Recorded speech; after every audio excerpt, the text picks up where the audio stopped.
बिस्मिल्लाहिर्रहमानिर्रहीम। अस्सलाम वालेकुम स्टूडेंट्स, आई होप कि आप सब खैरियत से होंगे।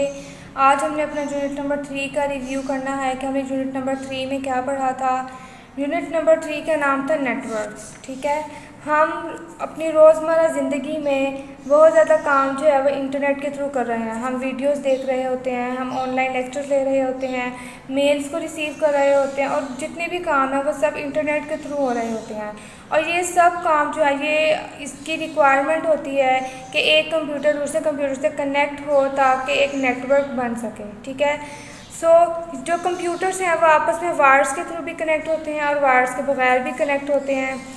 और इनको कनेक्ट करने के लिए जो मीडियम यूज़ होता है उसको हम कम्युनिकेशन चैनल कहते हैं। जो कंप्यूटर नेटवर्क होता है वो बेसिकली क्या होता है, वो कंप्यूटर सिस्टम्स का और उसके साथ जो हार्डवेयर डिवाइसेस होती हैं जो कि उसको कनेक्ट करने के लिए ज़रूरी होती हैं, उसका ग्रुप होता है जो कि आपस में कनेक्ट होते हैं कम्युनिकेशन चैनल्स के थ्रू। ठीक है, कि जो मीडियम्स उनको कनेक्ट कर रहे होते हैं जिनको कम्युनिकेशन चैनल्स कहते हैं, उनके थ्रू जब डिफरेंट कंप्यूटर्स और हार्डवेयर डिवाइसेस कनेक्ट होती हैं आपस में और एक ग्रुप बनाती हैं तो उसको हम कहते हैं कंप्यूटर नेटवर्क। ठीक है, कंप्यूटर नेटवर्क की इम्पोर्टेंस जो है आजकल के दौर में बहुत ज़्यादा है क्योंकि वो हमें बहुत ज़्यादा चीज़ों में मदद करते हैं। फॉर एग्ज़ाम्पल फ़ाइल शेयरिंग से क्या होता है कि हम घर बैठे हमने कोई भी डॉक्यूमेंट अगर शेयर करना है, मैंने अपने फ्रेंड के साथ करना है, तो मैं अपने कंप्यूटर से इजीली उसके कंप्यूटर में अपना document with in a minute send कर सकती हूँ just because of a computer network. के कंप्यूटर्स आपस में कनेक्टेड होते हैं थ्रू नेटवर्क्स, सो मैं आसानी से अपनी फाइल्स अपने फ्रेंड के साथ शेयर कर सकती हूँ। इसी तरह हार्डवेयर शेयरिंग जो है वो कंप्यूटर नेटवर्क के थ्रू बहुत ज़्यादा आसानी से होती है कि अगर एक बिल्डिंग है, एक कंपनी है जिसके अंदर प्रिंटर्स की या स्कैनर्स की तादाद जो है वो कम है, ठीक है, और सबको प्रिंटर भी चाहिए और स्कैनर भी चाहिए, तो नेटवर्क के थ्रू एक प्रिंटर या एक स्कैनर जो है वह सारे जो कंप्यूटर्स हैं वो उसको यूज़ कर सकते हैं जस्ट बिकॉज ऑफ नेटवर्क। इसके अलावा एप्लीकेशन शेयरिंग, एक एप्लीकेशन जो है वो लाखों लोग यूज़ कर रहे होते हैं। अगर हम बात करें एक गेम की कि अगर एक गेम है सबवे सर्फर्स या कोई भी गेम है जो कि बहुत ज़्यादा बच्चे खेलते हैं, ठीक है, वो एप्लीकेशन तो एक ही है लेकिन उसे हर घर में बैठे हुए बहुत ज़्यादा बच्चे अलग अलग यूज़ कर रहे होते हैं। वो just because of computer network है क्योंकि सारे नेटवर्क्स के थ्रू जो एक एप्लीकेशन है उसको एक से ज़्यादा लोग यूज़ कर सकते हैं। यहाँ पे एटीएम की एग्जांपल दी गई है कि एटीएम मशीन जो है वो बैंक कैशियर ने भी यूज़ करनी होती है, मैनेजर ने भी यूज़ करनी होती है। Just because of application sharing in computer network जो एक मशीन है वो डिफरेंट लोग यूज़ कर सकते हैं। Sharing a single internet connection, घर में एक वाईफाई होता है और उसको सब लोग वही वाईफाई वही मॉडेम के थ्रू यूज़ कर रहे होते हैं। ये भी just because of computer network होता है कि आप एक इंटरनेट कनेक्शन जो है वो एक से ज़्यादा लोगों में शेयर कर सकते हैं। यूज़र कम्युनिकेशन जो है वो बहुत ज़्यादा आसान हो गई है। इसके थ्रू नेटवर्क के थ्रू आप आसानी से वीडियो कॉल्स कर सकते हैं, कॉन्फ्रेंस कॉल कर सकते हैं और वीडियो कॉल्स ना भी चाहें तो आप वॉइस कॉल्स कर सकते हैं। आप इस मुल्क में हैं, आपने अपने क्लाइंट है जो कि बाहर के मुल्क में है, आपने उससे कोई भी डिस्कशन करनी है, कम्युनिकेशन करनी है तो आप नेटवर्क के थ्रू आसानी से उसके साथ कम्युनिकेशन कर सकते हैं। नेक्स्ट इसका एडवांटेज या नीड आप कह सकते हैं कि कंप्यूटर नेटवर्क की क्या है, इंक्रीजिंग स्टोरेज कैपेसिटी, कि अगर आपके पास जो कंप्यूटर है या लैपटॉप है उसके ऊपर इतनी कैपेसिटी नहीं है कि आप अपने सारा डाटा उसके ऊपर रख सकें। आप क्या करते हैं, आप दूसरे कंप्यूटर्स की डिस्क स्पेस को यूज़ कर सकते हैं। इस तरह आप अपनी फाइल्स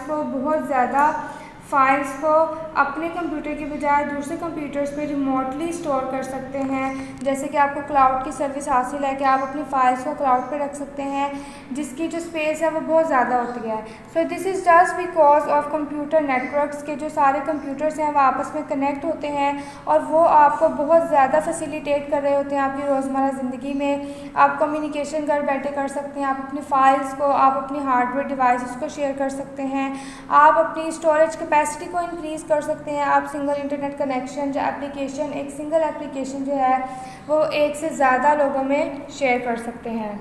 अब ये काम किसके थ्रू होता है, हमने क्लाइंट सर्वर पढ़ा था कि हम इंटरनेट पे बहुत ज़्यादा पेजेस यूज़ कर रहे होते हैं। फॉर एग्ज़ाम्पल हमने कोई वेबसाइट खोलनी है तो हमने इंटरनेट यूज़ करना है, हमने यूट्यूब यूज़ करनी है, हमने गूगल यूज़ करनी है, उस सब के लिए हमें इंटरनेट चाहिए। ये कौन प्रोवाइड कर रहा है हमें सर्विसेज। सो ये सारी सर्विसेज जो कि हमें इंटरनेट पे मिल रही होती हैं, ये हमें एक सर्वर प्रोवाइड कर रहा होता है, और हम जो कि इस सर्विस को गेट कर रहे होते हैं, हम क्लाइंट होते हैं। ठीक है, क्लाइंट जो होता है, जो भी क्लाइंट एप्लीकेशन है, कि मैं अपने मोबाइल से अगर कोई रिक्वेस्ट कर रही हूँ वेब ब्राउज़र के ऊपर, तो मेरा जो मोबाइल है वो क्लाइंट एप्लीकेशन है। सो क्लाइंट एप्लीकेशन जो है वो सर्विसेज की रिक्वेस्ट करती है सर्वर से कि मुझे ये सर्विसेज चाहिए। फॉर एग्ज़ाम्पल, जैसे आप इंटरनेट पे सर्च करते हैं कि आपने जो भी वेबसाइट चाहिए, आप उसको लिखते हैं और आपके सामने उसका कंटेंट सारा आ जाता है। ठीक है, सो क्लाइंट रिक्वेस्ट करता है और सर्वर उस रिक्वेस्ट को एक्सेप्ट करता है बेस्ड ऑन सम क्रेडेंशियल्स, कि अगर आपने अपने ईमेल चेक करने हैं तो वो आपसे आपका यूज़र नेम और पासवर्ड मांगेगा। आप अगर उसको करेक्ट यूज़र नेम और पासवर्ड देंगे तो वो आपको आपकी सारी ईमेल्स दिखा देगा सर्वर। ठीक है, सो क्लाइंट रिक्वेस्ट करता है, सर्वर आपके क्रेडेंशियल्स के बेस पर आपको आपकी रिक्वेस्ट को एक्सेप्ट करके आपका जो भी कंटेंट होता है आपको वो दिखा देता है। ठीक है, सो बेसिकली क्लाइंट एक प्रोसेस है जो कि सर्विस को एक्सेस करता है सर्वर्स के थ्रू, और सर्वर एक फ़िज़िकल कंप्यूटर होता है जिसके ऊपर सारी सर्विसेज रन हो रही होती हैं जो कि क्लाइंट को चाहिए होती हैं, जो कि क्लाइंट को प्रोवाइड करनी होती हैं। ठीक है, इसके बाद हमने पढ़ा था फिज़िकल स्ट्रक्चर ऑफ नेटवर्क्स, के नेटवर्क्स का फिज़िकल स्ट्रक्चर क्या होता है, कि वो आपस में कैसे बने होते हैं। सो हमारे पास दो चीज़ें आती हैं, टाइप्स ऑफ कनेक्शन। दो तरह के कनेक्शन होते हैं, पॉइंट टू पॉइंट, जिसके अंदर जो हमारे पास डिवाइसेस होती हैं वो डायरेक्टली आपस में लिंक्ड होती हैं। For example, remote control and TV का डायरेक्ट लिंक होता है, इनके अंदर कोई थर्ड डिवाइस नहीं होती।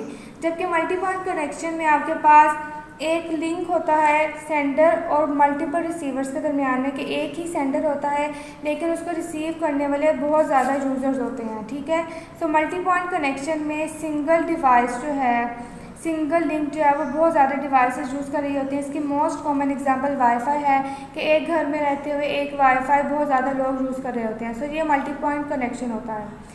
इसके बाद नेटवर्क टोपोलॉजीज़ है, जो कि ज्योमेट्रिक रिप्रेजेंटेशन है कि कंप्यूटर्स आपस में कैसे कनेक्ट होते हैं, जिसमें हमारे पास पहली टोपोलॉजी आती है बस टोपोलॉजी। बस टोपोलॉजी में आपके पास एक केबल के थ्रू कंप्यूटर्स कनेक्ट होते हैं। वो केबल जो होती है वो बेसिकली बैकबोन होती है, क्योंकि वही सारे कंप्यूटर्स को आपस में कनेक्ट कर रही होती है। अगर तो उस वो केबल डैमेज हो जाती है तो आपका पूरा कनेक्शन जो है वो ख़राब हो जाता है। लेकिन अगर कोई सिंगल कंप्यूटर ख़राब हो जाता है तो वो आपके जो भी आपका कनेक्शन होता है उस पर इफ़ेक्ट नहीं होता। इसके बाद स्टार टोपोलॉजी होती है, जिसके अंदर आपके पास एक सेंटर हब होता है जिसके साथ सारे कंप्यूटर्स का पॉइंट टू पॉइंट कनेक्शन होता है, कि इस कंप्यूटर का कनेक्शन डायरेक्ट इस हब के साथ है, इस बाकी कंप्यूटर्स के साथ इसका लेना देना नहीं है।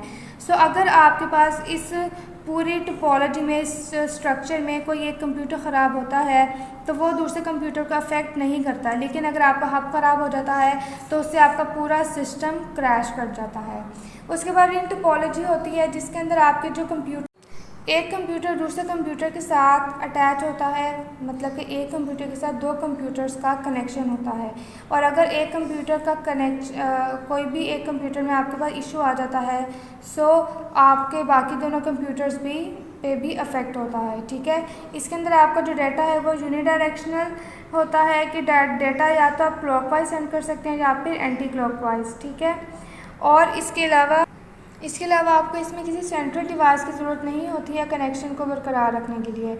मैश टोपोलॉजी में हर एक डिवाइस में पॉइंट टू पॉइंट कनेक्शन होता है, हर डिवाइस एक दूसरे के साथ डायरेक्टली लिंक्ड होती है और जो है वो नेटवर्क को कनेक्शन प्रोवाइड कर रही होती है। सो मैश टोपोलॉजी में केबलिंग ज़्यादा होती है, इसलिए ये ज़्यादा एक्सपेंसिव होती है, लेकिन इसके अंदर जो डैमेज है उसके चांसेस कम होते हैं, क्योंकि अगर एक कंप्यूटर ख़राब होता भी है तो वो सिर्फ एक कंप्यूटर का कनेक्शन को ही क्रैश करेगा, बाकी जो नेटवर्क है वो आपका वैसे ही चलता रहेगा तो उसको अफेक्ट नहीं करता। तो ये हमारे पास नेटवर्क टोपोलॉजीज़ थी। उसके बाद हमारे पास डाटा कम्युनिकेशन आती है, कि आप अपने डाटा को कैसे एक्सचेंज करते हैं सेंडिंग और रिसीविंग डिवाइसेस में, क्योंकि नेटवर्क में बेसिक काम आपका डाटा कम्युनिकेशन का ही होता है। आप एक कंप्यूटर से एक डिवाइस से दूसरी डिवाइस पे अपने डाटा सेंड कर रहे होते हैं।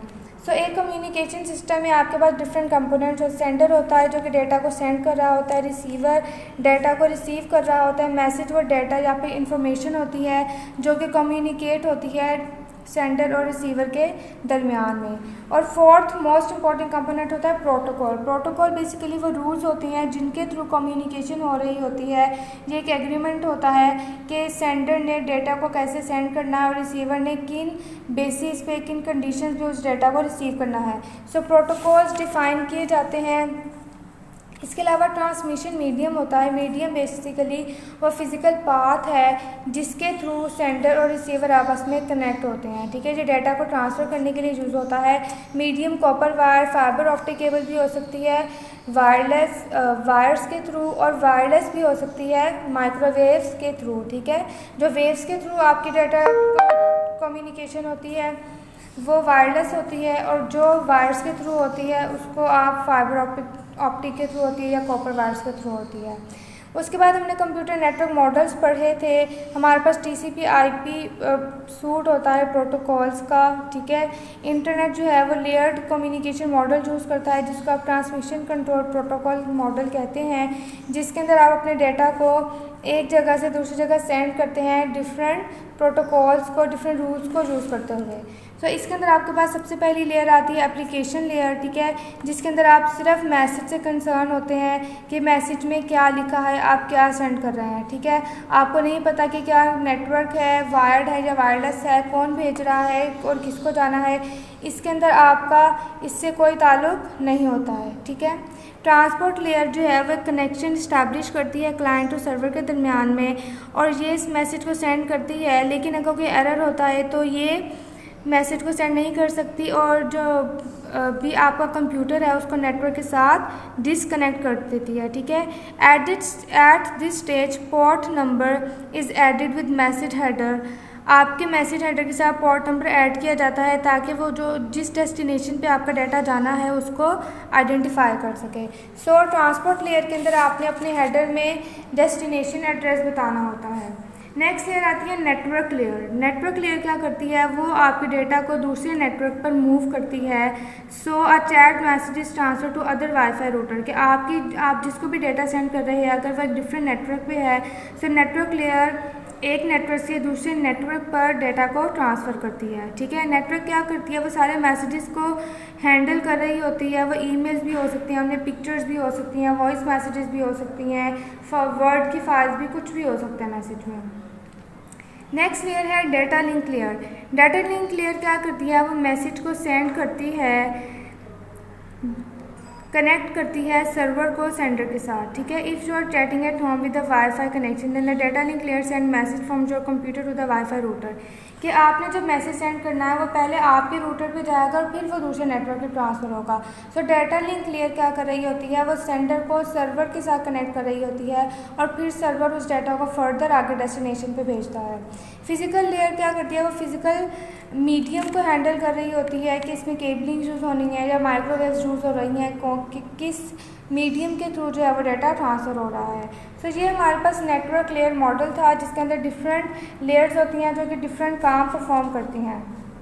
हमारे पास डिफरेंट प्रोटोकॉल्स थे। FTP प्रोटोकॉल था जिसमें हमें फ़ाइल ट्रांसफ़र प्रोटोकॉल है जो कि बताता है कि एक फ़ाइल ने दूसरी जगह पे कैसे ट्रांसफ़र होना है और किन रूल्स को यूज़ करते हुए ट्रांसफ़र होना है। उसके बाद HTTP hyper text transfer protocol था जो कि वर्ल्ड वाइड वेब यूज़ करती है, ठीक है, वेब पेजेस के दरमियान में डेटा को सेंड करने के लिए। वेब सर्वर क्या करता है, उसको हम HTTP सर्वर कहते हैं, और हम इस प्रोटोकॉल को यूज़ करते हैं जब हम इंटरनेट को ब्राउज़ कर रहे होते हैं। और ये डाटा सिक्योर डाटा ट्रांसफ़र के लिए भी हम HTTPs को यूज़ करते हैं। SMTP है सिंपल मेल ट्रांसफ़र प्रोटोकॉल, जो ईमेल्स को ट्रांसफ़र करने के लिए यूज़ होता है। अब एड्रेसिंग की नीड क्या है कि आपने अगर हम अपनी डेली रूटीन से बात करें, आपने कोई भी अपना पार्सल भिजवाना है एक जगह से दूसरी जगह, तो आपको अपने जो डेस्टिनेशन एड्रेस है उसका एड्रेस पता होगा, तो आप उस तक अपना डाटा जो है वो भिजवा सकेंगे, जो भी आपका पार्सल है। इसी तरह जब आप इंटरनेट के ऊपर डाटा सेंड कर रहे होते हैं तो आपने जहाँ पे डाटा सेंड करना है आपको उसका एड्रेस पता होना चाहिए। सो डाटा कम्युनिकेशन में एड्रेसिंग की अहमियत बहुत ज़्यादा है कि आप जिस जगह डाटा सेंड कर रहे हैं वो उसी एड्रेस पे पहुँचे, किसी और एड्रेस पे ना पहुँचे कि आपका जो डाटा है वो लीक ना हो। सो एड्रेसिंग आपने बहुत एहतियात और ध्यान से करनी होती है। आपने HTTP रिक्वेस्ट सेंड करते हैं और जो इंटरनेट है वो उन रिक्वेस्ट को एक्सेप्ट करके आपको रिस्पॉन्स में आपको डाटा शो कर देता है। ठीक है, हमने पढ़ा था IP एड्रेसिंग पढ़ी थी कि इंटरनेट प्रोटोकॉल एड्रेसिंग होती है जिसके जो कि एड्रेस बताती है सेंडिंग डिवाइस का और डेस्टिनेशन डिवाइस का। हमारे पास दो तरह की एड्रेसिंग होती है, IPv4 addressing and IPv6 addressing. IPv4 addressing में टोटल 32 बिट्स होती हैं और IPv6 एड्रेसिंग में टोटल 128 बिट्स होती हैं और उन दोनों का फॉर्मेट चेंज होता है। IPv4 एड्रेसिंग में आपके पास 4 ग्रुप्स होते हैं, ठीक है, जबकि IPv6 में आपके पास 8 ग्रुप्स होते हैं और हर 8 ग्रुप में आपके पास 16 बिट्स जो हैं आप यूज़ कर सकते हैं। और IPv4 एड्रेसिंग में आप एक ग्रुप में 4 बिट्स को एक ग्रुप में आप 8 बिट्स को यूज़ कर सकते हैं। ठीक है, सो ये आपके पास IP एड्रेसिंग थी कि आपने किस तरह दो एड्रेसिंग में अपने डेटा को स्टोर कर सकते हैं। IPv6 में आप ज़्यादा अमाउंट ऑफ डेटा को सेंड कर सकते हैं, IPv4 में कम 32 बिट्स डेटा ट्रांसफ़र कर सकते थे, इसीलिए फिर IPv6 एड्रेसिंग इंट्रोड्यूस करवाई गई ताकि आप 32 बिट्स से बढ़कर 128 बिट्स तक डेटा को ट्रांसफ़र कर सकें। नेक्स्ट टॉपिक और लास्ट टॉपिक हमारा राउटिंग का था। राउटिंग प्रोसेस क्या होता है, इसके थ्रू आप अपने डेटा पैकेट्स को एक डिवाइस से एक नेटवर्क से दूसरे नेटवर्क पर सेंड करते हैं और ये आप एक डिवाइस होती है राउटर, उसके थ्रू सेंड कर रहे होते हैं। राउटर जो आपका डेस्टिनेशन IP एड्रेस होता है उसको एनालाइज करता है कि इस डेटा पैकेट ने किस एड्रेस पर जाना है, उसके अकॉर्डिंगली वो बेस्ट रूट सिलेक्ट करता है जिससे आपका डाटा कम टाइम में और एक्यूरेटली आप अपनी डेस्टिनेशन तक पहुंच जाए और फिर उसको अकॉर्डिंगली अपनी डेस्टिनेशन तक सेंड कर देता है। सो राउटिंग जो है वो इंटरनेट में ISP के थ्रू होती है, इंटरनेट सर्विस प्रोवाइडर के थ्रू होती है कि जब भी हम एक रिक्वेस्ट को सेंड करते हैं डिवाइस से, वो सबसे पहले इंटरनेट सर्विस प्रोवाइडर के पास जाती है जहां पर राउटर इंस्टॉल होता है और फिर राउटर उस डेटा पैकेट को फॉरवर्ड करता है depending upon the best route and header of the message, के जो हेडर में आपने डेस्टिनेशन एड्रेस लिखा होता है उसको देखते हुए उसको बेस्ट रूट के थ्रू आगे फॉरवर्ड करता है। राउटिंग प्रोसेस बेसिकली वही प्रोसेस होता है जिसके थ्रू आप डेटा को एक डिवाइस से लेते हैं और उसको दूसरी डिवाइस पे सेंड करते हैं जो कि दूसरे नेटवर्क पे होती है, एक डिफरेंट नेटवर्क पे होती है। हर डेटा पैकेट के दो एड्रेसेस होते हैं, डेस्टिनेशन और सोर्स एड्रेस होता है। डेस्टिनेशन एड्रेस यूज़ करते हैं हम डेटा को उसकी डेस्टिनेशन पे डिलीवर करने के लिए और सोर्स एड्रेस इसलिए होता है ताकि हम आइडेंटिफाई कर सकें कि जो हमारा डाटा है वो किस डिवाइस से आया है। सो ये हमारे पास यूनिट नंबर 3 था जिसके अंदर हमने नेटवर्क के बारे में पढ़ा था कि कंप्यूटर्स आपस में कैसे कनेक्ट होते हैं, वो हमें कैसे हेल्प कर रहे होते हैं और कम्युनिकेशन में हमारे पास कौन से स्ट्रक्चर्स यूज़ हो रहे होते हैं। आई होप कि आपको ये चैप्टर भी अच्छे से समझ आया होगा। हमारा यूनिट नंबर 1 और यूनिट नंबर 2 दोनों कंप्लीट हो चुके हैं। Unit number 3 and unit number 1 complete हो गए हैं। आप सब ने इनको अच्छे से नोट्स आपको दिए गए हैं, उनमें शॉर्ट क्वेश्चंस और लॉन्ग क्वेश्चंस को बहुत अच्छे तरीके से बना कर दिया गया है। आपने उनको अच्छे से पढ़ना है और याद करना है। आप सब अपना ख्याल रखिएगा। अल्लाह हाफ़िज़।